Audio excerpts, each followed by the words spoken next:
I wasn't going to play the RE4 remake demo. I don't like playing demos for games I already know I'm going to buy. But I gave into the temptation after hearing friends talk about it. And hey, I played the demo for RE4 original before it came out, so I'll follow tradition. Besides, talking about this stuff is fun, and it's good for the channel, so here we go. This demo is super impressive. I'm not going to go into too much because I'll be doing a full review after launch. I'll just list off my observations from the many times I played through it. Keep in mind a lot of the stuff I'm going to mention is probably already known to a lot of you, but I am not keeping up with coverage or previews of RE4 because I wanted to be as surprised as possible, and I'm very glad I did that. So what do I love about the demo? It looks amazing, like shockingly good. The moodiness of the moonlit environments really draws me in, and then in the daylight, every detail of the world stands out and it's so beautiful. Just wonderful art direction. I appreciate very much that the game starts right away. If you were worried that they might ruin the beginning of the game like they did in the RE3 remake by making you walk for 15 minutes doing nothing, you can rest easy. Just go straight to the house and the action starts fairly quickly. Perfect pacing. I like the slow setup of moving through the creepy house and seeing all the cult stuff. They draw it out a little more, with the first fight now being a cinematic, and I think this establishes the world better. What really surprised me about the first actual combat encounter is that you're fighting someone who is mutated. That's a big change from the original. You didn't see the parasites inside the Ganados until later, and now they're the first thing you see. Shooting this guy in the head or leg, it just doesn't stop him. I got hit and immediately saw how the knife defense move works. Great teaching moment by putting you into this situation. Ganados will sometimes mutate after being shot and knocked down, and you can run up and use your knife on them to stop the mutation. Very, very nice addition to the combat loop, especially since knives are breakable. The chainsaw parry is a pretty cool mechanic because breaking a knife against him means you're probably going to be dealing with more mutants. I love the decision making they're adding to combat. Regular enemy weapon attacks can also be parried. You can parry a thrown axe, you can parry weapons up close, and the window is fairly forgiving. A perfect parry will result in a free melee follow-up. It's a really nice addition that adds depth. You can also crouch to duck under some attacks. You can also parry regular melee attacks and cut their arms off. The amount of detail in this game is insane.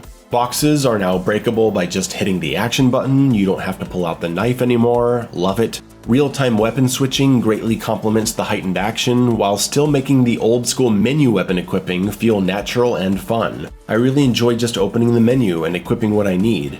The combat balancing is the most interesting part because small changes have big consequences. The enemies are faster, smarter, with more attack options. They'll charge at you with pitchforks, they'll hit you in ways that end up setting up a combo attack from another enemy, they'll grab you to set up another enemy's attack. You could get grabbed from behind, and before you can escape, you're getting cut apart by a chainsaw.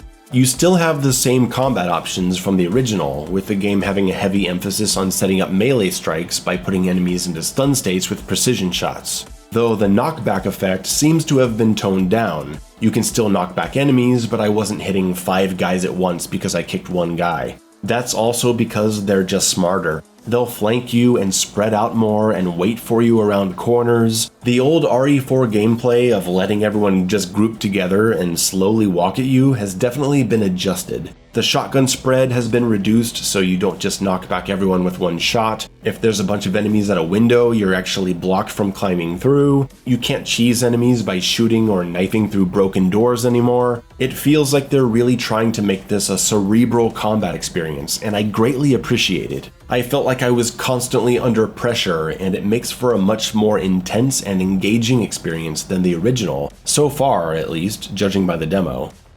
However, all these changes and improvements to the combat loop, faster enemies, smarter enemies, more enemies, long reload time on your pistol so you can't just spam it because you'll get hit, it's all great, but it doesn't work with the camera. This isn't exactly the original RE4 camera because you're moving while shooting now, and instead of creating a camera system made to complement this game's combat, it feels like they just plopped in the controls and camera from the RE2 and RE3 remakes and called it a day. And it simply doesn't work. Claustrophobic situations cause the camera to zoom in entirely too far, and the aiming zoom is completely unnecessary. All it does is limit your peripheral vision. And let me make this point extra clear. I know that the original game's camera also zoomed in while you aimed, but the enemies didn't run all over the place like they do here. They bunched up, so the aiming zoom didn't end up limiting your vision so much. It's really, really bad, and I will be looking in the coming weeks for a camera mod to fix it, because the high level of fun I was having in the demo was frequently ruined by the awful camera. Man, do cameras just keep getting worse or what?